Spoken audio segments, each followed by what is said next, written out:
압도적 재미 매불쇼. 자, 그러면 철학적으로 우리 뇌를 좀 채워야 됩니다. 채워야죠. 예, 네. 출발하죠. 철학. 자, 체육을 대놓고 무시하는 분이죠. 박구영 교수님 어서 오십시오.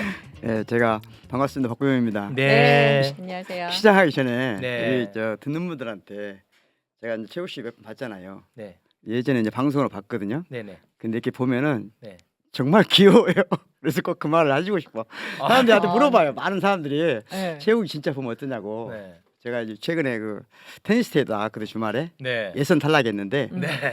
예선 탈락했는데 많은 사람들이 알아보면서 최욱이가 어떠냐고 물어봐요. 그래서 제가 공개적으로 말씀드립니다. 귀엽습니다. 아니 근데 제가 뭐 이런 말씀까지 안 드리려고 이렇게 네. 오시니까 네. 네. 키는 저보다 더 귀엽잖아요. 나보다 키 귀여운 사람 솔직히 성인 중에 처음 봤어. 아 그래요? 성인 중에는 나보다 키 귀여운 사람 최초입니다.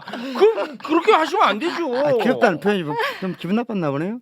아니 지금 아, 뭐 네. 중화으로 가고 있는데. 아, 근데 채윤님은 좋은 거 아니야? 귀엽단 말 네. 좋아하잖아요. 아니. 고맙습니다. 네. 네. 자, 오늘은 어떤 이야기 준비해 오셨는지요? 예, 사람들이 이제 그 정치 시절인데요, 선거 시절인데 실제로 결정은 뭐가 할까? 결정을 정치적 결정을 하는 게 뭘까? 그러니까 정치적 결정을 사람들은 논리적으로 한다고 생각하지만 그렇지 않다는 거거든요. 네. 실제 결정은 감각적으로 이루어진다는 거예요. 감각적으로. 그러면 이성이나 사유는 뭐냐? 그 이미 이루어진 결정을 정당화시키는 장치예요. 그 도구로만 활용되고 도구로 활용돼요. 일반적으로. 사람들은 의외로 논리적이고 이성적인 사유를 통해서 정치적 의사결정을 할 것 같잖아요. 네. 물론 그런 면도 없지 않죠. 네. 하지만 실제적인 결정은 감각적으로 이루어진다. 이런 맥락에서 발터 벤야민이라는 철학자가 있어요. 네. 발터 벤야민이라는 철학자가 사유 이미지란 말을 했어요. 사유 이미지. 예, 그러니까 사유를 촉발시키고 사유를 통해 정당화를 요구하는 이미지가 있다는 거죠. 그 이미지가 실제로는 결정적인 거예요. 네. 그러면 예를 들자면 우리가 사람들 친구를 만났어요. 이 사람이 정치 성을 알고 싶어. 네. 이번에 누구를 찍은지 모르겠는데 알고 싶어. 그럴 때 물어보지 말고요. 간단하게 생각해 보면 되는 거예요. 예를 들면 최우 씨한테 네. 윤석열 대통령을 생각하면 제일 먼저 떠오르는 이미지가 뭡니까? 그렇게 저한테 네. 물어본다고요? 네, 물어본다면 어떻게 하실 것 같아요? 저요? 네. 아니면 이번 총선 그러면 첫 번째 떠오르는 이미지. 그 이미지를 들어보면 그 사람이 어디를 찍을지 알 수 있다는 거예요. 그래요? 네. 그러면 채용님 대신 제가 예, 해보세요. 답해볼게요. 네. 그 개한테 사과 주는 거. 네, 그 네. 이미지가 아, 사실 그게 떠오르죠. 강하신 거죠. 네. 여기서 이미 우리는 알 수 있어요. 얘는 안 찍겠구나. 그렇게 알 수 있어. 그렇게 알 수 있어요. 그냥 이미지를 물어보면 알아요. 아하. 이미지를. 물어보면 예를 들면 이번 총선에 가장 중요한 너한테 떠오르는 장면이 뭐야? 하나만 말해봐. 어디 당을 찍었는지 누구를 찍었는지 물어볼 필요 없어요. 다 알 수 있다는 거죠. 그러면 알 수 있어. 예, 그걸 사유 이미지라고 할 수 있어요. 사유 이미지. 네. 예를 들자면 저한테는 윤석열 대통령 지난 2년 동안 저한테 가장 강력한 이미지는 두 가지거든요. 네.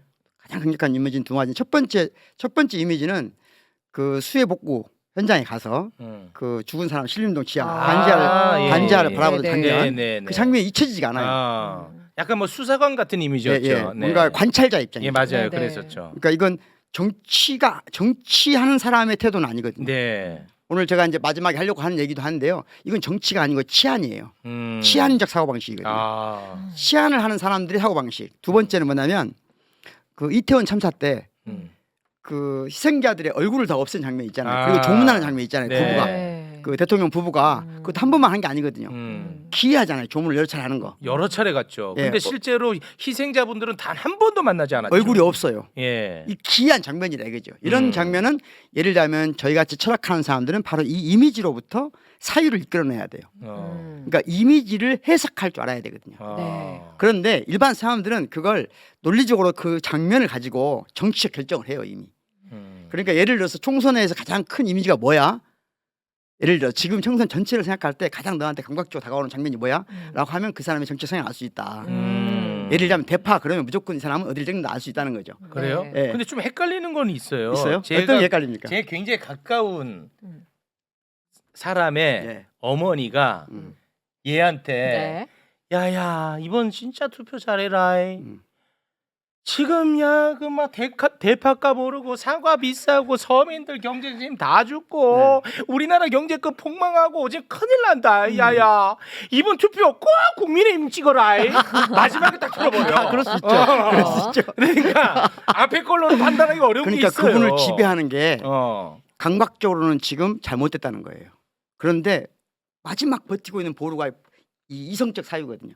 그러니까 이거 한 번 터지면 이미 터진 사람이 많다는 얘기예요. 그러니까 아하. 이분 어머니는 안 터졌지만 아직 마지막 맞고 있지만 겨우 맞고 있는 거예요. 네. 대부분의 사람들 친구들은 지금 터지고 있다는 얘기거든요. 네. 네. 그게 그래서 이걸 사유 이미지라고 한다. 네. 사유하고 이미지는 원래 상반되는 거거든요. 우리가 이미지 감각은 생각하는 게 아니라 정서적이고 감각적이라고 생각해요. 네. 그리고 사유는 논리적이고 이성적이고 그런데 사실은 논리적이고 이성적인 어떤 사유가 먼저 이루어지고 네. 감각이 뒤따라오는 게 아니라 거꾸로다. 감각적 이미지가 먼저 의사결정을 한다는 거죠. 네. 그런 상황으로 볼 때 이번 총선의 결과 예측도 대처할 수 있다. 아, 대체를 할수 그런데 있다. 이 맥락에서 제가 철학을 하잖아요. 네. 철학 시간이잖아요. 그러면 철학하고 정치하고 예술의 유사성이 있어요. 철학, 정치, 예술. 이 철학은 진리를 지향하죠. 그렇죠. 진리를 지향한다고 진리의 벗이라고 그랬잖아요. 진리의 벗이잖아요. 네, 진리의 벗. 철학이란 말 자체가 진리의 벗이다. 진리의 네. 벗이야. 정치는 뭘 지향하는 걸까? 정치는 그래도 정의를 지향한다고 볼 수 있죠. 정치는 정의를 지향. 예술은 뭘 지향하죠? 아름다움. 아름다움을 지향하잖아요. 네. 플라톤이라는 철학자가 들어보셨잖아요. 네. 그 플라톤이라는 철학자가 아름다움을 지향한다는 것은 그 자체가 아름다워야 되냐? 이렇게 물어봐요. 아름다운 사람이 아름다운 걸 지향하냐? 쫓냐 이거죠. 그건 아니지. 그건 아니잖아요. 네. 근다고 해서 아름다움을 지향하는 게 더러운 것이 아름다움을 지향한다는 말은 아니에요. 네. 그러니까 아름다움을 지향한다는 것은 꼭 그 자체가 아름다운 것은 아니에요. 아름다움과 추함의 경계에 있어야 진정한 아름다움을 지향할 수 있다고 말하거든요. 네. 그렇듯이 진리를 지향하는 철학도 꼭 그 자체가 철학 자체 철학하는 사람이 진리의 대변자는 아니에요. 진리를 지향하는 거지. 그렇죠. 네, 진리를 지향하는 거지. 네. 정치인도 마찬가지예요. 정치인도 그 자체가 진리는 아니에요. 정의는 아니다. 정의는 아니에요. 음. 아유, 고맙습니다. 네. 정의는 아니에요. 정의를 지향하는 거지. 그렇지. 그러다 보니까 정의와 불의 사이에 경계하는 그렇지. 머무르는 거거든요. 아, 이거 나는 지금 좋은 것 같아. 예. 원래 그거 잘 알아야 돼요. 제가 처음에 와서 그래서 도덕과 정의의 관계를 얘기했잖아요. 그래서 그 굉장히 중요한데 그래서 그 정치인들이 정의를 지향하냐 안 하냐를 우리가 판단하는 것까지는 좋은데 예. 정의롭냐 안 하냐 하면 이게 복잡해져. 그렇죠. 그런데 그건 도덕 재판이라고 난 했잖아요. 이거 좋은 도덕 재판. 도덕 재판이죠. 나 이거 좋은 것 같아 지금 시대에. 그게 기본적으로 전체주의적 문화에 생겨난 것이다. 예. 이런 얘기 진작 좀 하시지. 처음에 와서 했어요. 아 했어요. 그러니까 도덕으로 정치를 누리려고 하는 것.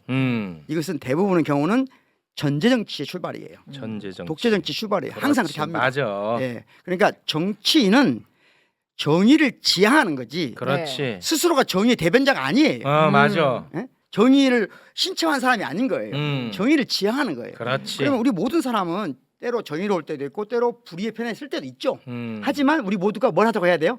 정의를 지향하자고 해야 돼요. 그렇게 얘기는 그게 정치인이죠. 예. 그러면 전통적으로 철학, 정치, 예술이 지향했던 진리와 정의와 아름다움은 어떤 거였을까? 아주 옛날에는 보편적인 거였어요. 보편. 시대와 장소를 초월해서 진리, 참이고 시대와 장소를 초월해서 정의롭고 시대와 장소를 초월해서 아름다운 걸 지향했어요. 네. 그런 건 전통적인 철학, 정치, 예술이라고 그래요. 네. 현대사에 오면 이 영역은 그러니까 시대와 장소를 초월하는 영역은 과학으로 이관됩니다.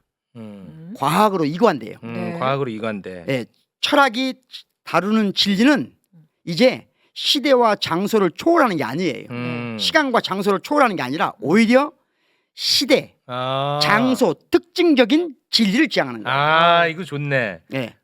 정의도 마찬가지예요. 정치인도 이제 시대와 장소를 초월하는 정의를 지향하는 게 아니에요. 아 맞아. 시대 특징적인 네. 장소 특징적인 진리와 정의를 추구할 수 있어야만 진정한 정치인이에요. 보편적인 건 과학으로 이관해. 그렇죠. 이관한 거예요. 네. 아 좋은데 오늘 표현 쏙쏙 들어오네. 쏙 들어옵니까? 네. 그러니까 점점- 정치인도 80년대 대통령의 상이 따로 있고 그렇죠. 지금의 상이 또 따로 있는 그렇죠. 거야. 네. 좋은데 그렇죠. 오늘. 똑같이 예술도 마찬가지예요. 시대와 시간과 공간을 초월하는 아름다움을 지향했던 예술의 시대는 끝났어요. 예술은 현대 예술은 뭐냐? 장소 특징적, 시대 특징적 아름다움을 지향하는 거예요. 그렇지. 그런데 사실은 최근에 와서는 이 경향도 바뀌고 있어요. 이 경향도 바뀌고 있어요. 어디까지 가고 있냐? 네. 이제 진리를 지향하는 것은 시대 장소 특징적이면서 동시에 이 시대와 장소로부터 배제되거나 감금된 사람들의 대변인이 돼야 되는 거예요. 오히려 그렇게까지 가고 있어요. 소외된 그렇죠. 곳까지 가야 그러니까 된다. 시대의 흐름 옛날에는 말하지 못했던 걸 그렇죠. 지금 말할 수 그렇죠. 있다면 그것이 철학이 과학으로 이관되지 않는 진리를 지향하는 철학이어야 될 일인 거예요. 그러니까 언어를 빼앗긴 존재의 언어가 되는 거죠. 야.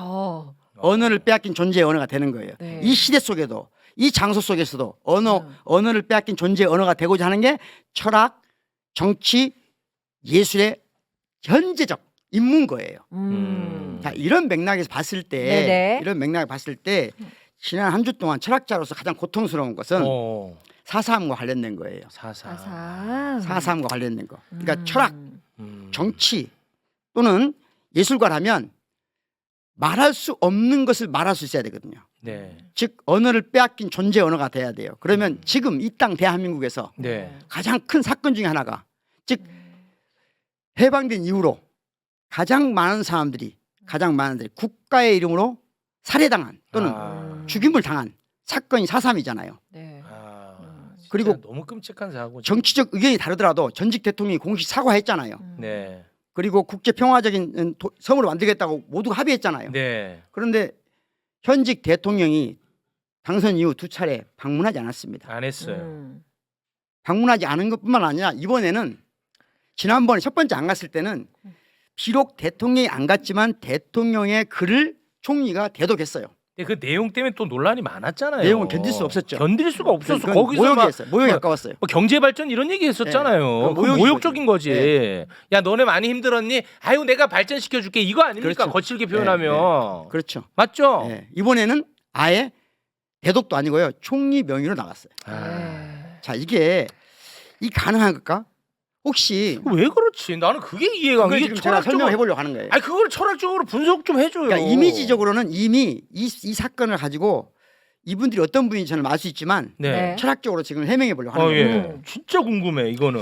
그러니까 1998년 이전에 이 나라에서는 어떤 학자도 국가 폭력이란 말을 쓸 수 없었어요. 아 그랬나요? 법적으로 금지된 용어입니다. 아 1998년 전에? 네. 아, 98년 그랬어요? 이전에는 지금은 다 국가 폭력이란 말 쉽게 쓰잖아요. 예. 예전에는 국가 폭력이란 말 쓰는 순간 자, 어. 국가가 어떻게 폭력의 주체가 될 수 있냐. 아 그랬나요? 그렇죠. 그게 그 얼마 안 됐네. 얼마 안 됐습니다. 와 이거는 야. 신기하네. 국가가 폭력의 주체일 수 있다는 생각은 놀라운 거거든요. 아 그래요? 수십만 사람들의 피와 땀, 죽음 위에서 피어난 꽃인 거예요. 국가 폭력이라는 개념 자체가. 그러니까 98년 이후에 학문적으로 처음 쓰기 시작한 거예요. 국가 폭력이란 말을. 그러니까 국가가 폭력의 주체가 될 수 있다라고 하는 건데요. 그 중에 특별히 국가가 폭력의 주체가 된 사건 중에 제노사이드적 성격이 있는 것. 이게 가장 잔인한 거거든요. 가장 잔인해. 4.3이 대표적이야. 4.3이 대표적이죠. 예. 4.3에 공식적으로 1998년에 지금 나와 있는 2019년에 나와 있는 공식적인 기록으로만 4.3 희생자가 14,442명입니다. 와 14,000명. 14,442명. 그런데 이걸 숫자로 말하면 안 돼요. 한 사람 한 사람의 인생을 생각해보고 아유, 그 한 가족. 사람 한 사람의 가족을 생각해보고 그쵸. 네. 그러면 제주는 4.3이 끝났냐? 그렇지 않아요. 네. 누군가에게는 제주가 4.3 끝났겠지만 누군가의 인생을 아직도 좌지우지하는 거예요. 여전히 4.3 속에 살아가는 사람들이 있는 거예요. 그럼요. 그쵸. 그럴 수밖에 없는 거예요. 예. 그러니까 가족 중에 누군가가 4.3으로 희생됐다 하면 여전히 그 사람에게는 이 사건으로부터 벗어나기 어려운 거예요. 그렇죠. 어려운 거예요. 네. 그러면 철학적으로 이것도 큰 주제거든요. 네. 지금은 마우만이라는 사람이 대표적으로 이 관련해서 최근에 쓴 책도 있는데요. 그러니까 일종의 현대성과 홀로코스트라는 말이 있어요. 책이 있습니다. 네, 거기서 많이 밝히고 있는 책인데 일종의 제노사이트라는 건 뭐냐면 인종을 특정 인종을 말하기도 하지만 특정 사회적 범주를 가리키기도 해요. 어떤 특정인들을 집단화시켜서 그 사람들을 국가의 적이라고 만들어내는 거예요. 너희들은 국가의 적이야. 그러니까 일단은 이 첫 번째 작업이 뭐냐면요. 일군의 사회적 그룹이나 인종을 추상화시켜요. 그러니까 이 사람들 간의 차이를 무시해 버려요. 그러니까 당시에 해방 이후에 4.3이 일어나기 직전에 제주 사람들 간에 다양한 차이가 있을 거 아니에요. 그렇겠죠. 사람들마다 다 다르잖아요. 근데 네. 그 모든 차이를 무시해요. 그러면서 이 사람들은 좌익 용공의 세력이다. 물들었다. 하나로 묶어. 대부분이 묶어요. 차이를 무시해 버리는 거예요. 차이를 무시하고 하나로 묶어. 하나를 묶어요. 이게 이 과정이 그렇습니다. 철학적으로. 네. 그런 다음에 이것들을 이제 그 중에 하나를 본보기로 내세워요. 가장 나쁜 사례를. 그러면 이 나쁜 사례가 하나가 전부를 전부가 되는 대변하는 거예요. 거야. 네. 그리고 이것을 괴물로 만드는 거예요. 그렇지. 이 3단계를 거치는 거거든요. 3단계. 그러니까 추상화시키고 표본화시키고 다시 그걸 본질화시키는 거예요. 이 3단계의 과정을 거쳐서 하나의 가장 국가의 적인 상을 만들고 네. 국가의 이름으로 이것들을 제거하는 거예요. 이게 제노사이트라는 거예요. 그렇지. 네. 그러니까 제주 4.3은 그야말로 국가의 이름으로 행사된 다시는 있어서는 안 되는 네. 가장 강력한 폭력인 거예요. 네. 그래서 제가 시간이 좀 없어서 네. 제 질문으로 좀 정리를 하겠습니다. 네네네. 시간이 자, 없나요? 지금 시간이 네. 없어서 지금 말씀하신 거 대한민국 국민이라면 다 알잖아요. 알죠. 이제는 네. 많이 밝혀졌고 그리고 지금 현 정부의 국가 권력을 이용해서 그 일을 저지른 것도 아니야. 그렇죠. 그렇죠. 그렇죠. 그렇죠. 자, 두 가지가 맞죠. 맞아요. 그러면 같이 아파하고 공감해주면 음. 정치적으로도 도움이 돼. 그렇죠. 왜 그러지 않냐는 게 풀리지 않는 숙제. 제가 두 가지로 좋다, 설명을 질문. 드리겠습니다. 예. 첫 번째는 지난번에 제가 그 몸철학, 체험주의 또는 코끼리는 생각하지 마. 이 시간에 말을 했어요. 네. 네. 진보와 보수는 감각적으로 프레임이 다르다. 그러면서 첫 번째가 보수적인 사람들은 어떤 프레임을 가지고 있냐? 강력한 아버지, 권위적 아버지, 아버지의 상으로 가족을 보고 그 아버지의 눈으로 국가도 본다. 그렇지. 네. 그러면 아주 쉬운 말로 하면 이런 거예요. 아주 예전에 이런 거 많이 겪어봤을 건데요. 우리 집안을 위해서는 딸 너는 학교 가지 말고 공장에 가. 그리고 이 큰 아들 대학 가는데 돈 보태. 네가 벌어서. 이게 그러면 그 아버지의 눈으로 보면 이 딸의 아픔은 중요한 게 아닌 거예요. 네. 그러니까 국가 전체로 상을 만들어 놓고 국가라고 하는 것이 강력한 아버지의 입장에서 세상을 보는 사람은 희생을 폭력을 불가피한 것으로 간주해요. 불가피한 것을 간주해요. 국가가 잘 되려면 감각적으로 희생해. 그렇습니다. 그러니까 감각적으로 그렇다. 그렇습니다. 이게 그러니까 중요하구나. 세월호 사건도 그렇고 이태원 참사도 그렇고 왜 아직도 국가를 위해서 이런 얘기를 그만해야지 하냐. 5.18은 왜 얘기해 도대체. 국가를 위해서 불가피한 거 아니야? 그 정도 희생이? 근데 왜 그걸 계속 이야기해. 이에 대해서 알레르기 반응을 보이는 거예요. 이분들은 감각적으로 강력한 아버지가 진두지휘하는 가족, 국가의 상으로 삶 전체가 프레임화되어 있어요. 벗어나기 어렵습니다. 벗어나기 그래요? 벗어나기 어려우니까 이 프레임을 줄이는 방법밖에 없어요. 이걸 없앨 수가 없어요. 제가 지난해 말한 미국 사람들도 똑같다고 했잖아요. 네. 전 세계가 똑같다. 첫 번째고요. 같은 난인데 두 번째 난은 뭐냐? 정치를 하는 사람들은 사실은 정치와 치안을 우리는 구분 안 하는 경우가 많아요. 지금은 마우만의 용어인데요. 네. 랑시엘의 용어 죄송합니다. 자크 랑시엘의 용어인데 랑시엘은 용어 랑시엘은 아니에요. 같이 바우만 헷갈리면 안 되죠. 내가 잘못 알고 있는데. 아까 얘기한 거 맞고요. 방금 이건 그래. 치안과 정치를 구별하는 것은 자크 랑시엘의 얘기인데요. 랑시엘 네. 거 얘기인데. 랑시엘이라는 사람이 있어요. 예, 네. 자, 그게 뭐냐면 전통적으로 보수적인 사람들은 통치할 사람과 통치받을 사람이 분리된다고 생각해요. 어허. 통치할 사람이 있고 통치받을 사람이 받을 사람 있다. 따로 있다. 따로 있다고 생각해요. 그렇지. 그 대표적으로 보여주는 게 플라톤이 그랬어요. 플라톤이 노모이라는 그 법률이라는 책에서 이걸 7가지로 나눠요. 그러니까 통치해야 될 사람과 통치받아야 될 사람. 이게 자연적인 것과 사회적인 것을 구분을 해요. 대표적으로 나이 먹은 사람이 나이 어린 사람을 지배해야 된다. 이런 사고를 아예 갖고 있는 거예요. 아, 그렇지. 최근에 저 백부토론에 누가 그런 말 했잖아요. 나이 어린 애들이 망쳐놓은 거 나이 드시는 사람들 해야 된다. 이런 네네. 사고방식이 그분들한테는 자연스러운 거예요. 자연스러운 거구나. 일부러 막 말하는 게 아니에요. 아니야, 자연스러운 아니야. 거예요. 마땅히 통치를 해야 될 자가 있는 거예요. 마땅히 지배를 받아야 될 자가 어린애들인데 얘들이 망쳐놔. 그걸 고쳐야지. 그러네. 이게 그러니까 이 배열을 그대로 유지하려고 하는 사고방식은 정치가 아니고 치안이에요. 치안. 그러니까 이 체계, 이 지배 체계를 유지하려고 하는 것을 정치로 오해하면 안 되거든요. 그 치안이 국민의 안전과 건강을 지킨다는 게 치안도 있지만 네. 이 지배 체계를 그대로 유지하는 것도 치안이에요. 그러면 똑같은 말로 능력자가 무능력자를 통치하는 것도 자연스럽다고 생각하는 거예요. 그렇겠네. 가진 사람이 가지지 않은 사람을 지배하는 것도 자연스러운 거예요. 그러니까 거기서 다 파생되는 게 노조 때려잡기 이런 그렇죠. 게 다 파생되네. 귀족이 하층민을 지배하는 것도 자연스러운 거예요. 그렇지. 이 사람들이 말하기에는 귀족, 가진 자, 예를 들자면 나이 먹은 사람은 통치는 근본 있는 사람인 거예요. 근본이 있는 사람이 근본 없는 사람을 지배한다라고 생각하는 것이 정치를 치안으로 환원시키는 오래된 통치자들의 이념이에요. 오래된 지배자들의 이념이에요. 이걸 벗어나야 보수가 조금 더 자유로워져요. 근데 보수가 이걸 못 벗어나잖아요. 네. 그럼 점점 쪼그라들죠. 원래 보수가 이 보수의 프레임이 스스로 못 벗어나요. 그러니까 여기를 벗어날 수 있는 유일한 방법이 자유주의와 결합된 거거든요.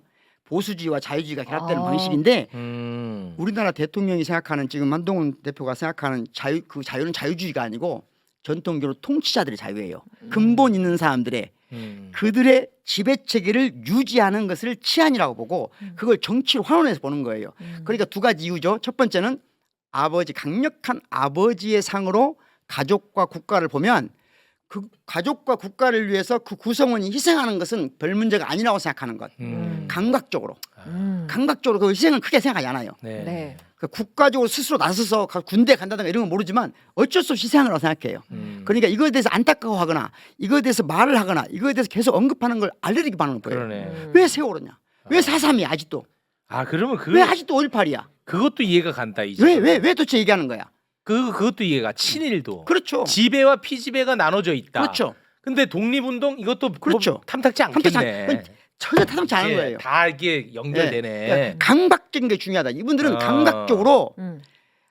강력한 리더십을 가진 사람이 통치를 하면 나머지 발생하는 희생은 국가와 가정을 위해서 당연한 거라고 보기 때문에 이런 많은 사건들을 심지어 말을 하면 알레르기 반응 보면서 입을 막잖아요. 네. 그런데 모든 사건은 모든 고통은 모든 이 억울한 죽음은 그만큼 이야기되지 않으면 반드시 언젠가 이야기될 수밖에 없어요. 이 총량의 법칙이 있어요. 네네. 4.3이 앞으로도 계속 이야기될 수밖에 없는 것은 대통령이 안 오기 때문이에요. 충분히 완벽하게 모든 사람이 납득할 수 있는 수준에까지 제주도가 평화로 넘쳐나는 섬이 될 때까지 그날까지 모든 사람이 함께 이야기를 해줘야 이야기가 끝나는 거예요. 그런데 이런 방식으로 하면 이야기는 멈출 수가 없는 거예요. 그렇겠네요. 언어를 빼앗긴 존재의 언어가 돼야 될 철학, 정치, 예술이 그런 말을 하고 그런 이미지를 그려야 되는 거죠. 그러니까 제주도에 가면 제주도 4.3 평화공원에 가보셔야 돼요. 제주도에 가면 다랑시 오름에 있는 다랑시 굴에 가서 어떤 방식으로 여기서 사람들이 희생됐는가를 감각적으로 알아야 돼요. 그들의 숨겨진 언어를, 이미지를 우리 모두가 함께 해야 되는 거예요. 그게 진보예요.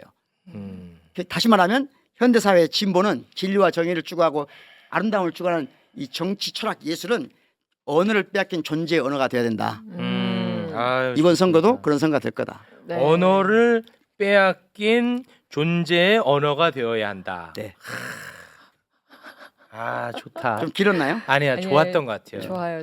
오늘 지금까지 중에 최고였어요. 오늘 왜 이렇게 마음에 들어 하시지? 그게 아니라 처음으로 좀 공부를 해왔네. 아니 진짜 내가 궁금한 게 네. 거의 다 지금 해소되는 느낌이라 평상시에 최우씨 궁금했던 게. 왜냐하면 여기에도 그게 다 들어가. 그렇죠. 노무현이 그러네. 인정 못 받은 거. 그렇죠. 예. 그게 여기에 다 들어가는 거야. 그것이 근본 없는 삶이라고 생각하는 거예요. 그러니까. 그러니까 철학 모르는 사람의 언어로 말하는 언어로 예. 해주세요. 그러니까 근본 없는 사람이 통치를 해? 이건 이에 말이 대한 안 돼. 반감이 엄청 큰 거예요. 그거는 이성적 사고가 아니야. 아니에요. 논리적 사고가 아니고. 예. 와, 이게 다 해결돼 오늘은 다 버리네. 이해됐어. 아, 네. 오늘 너무 좋았습니다. 최우 씨가 이해했다는 건 대한민국 모든 사람이 이해했다는 얘기죠. 그건 대단히 정확한 표현이에요. 예. 고맙습니다. 고맙습니다. 자, 지금까지 박구용 교수님이었습니다. 대단히 고맙습니다. 고맙습니다. 네. 고맙습니다.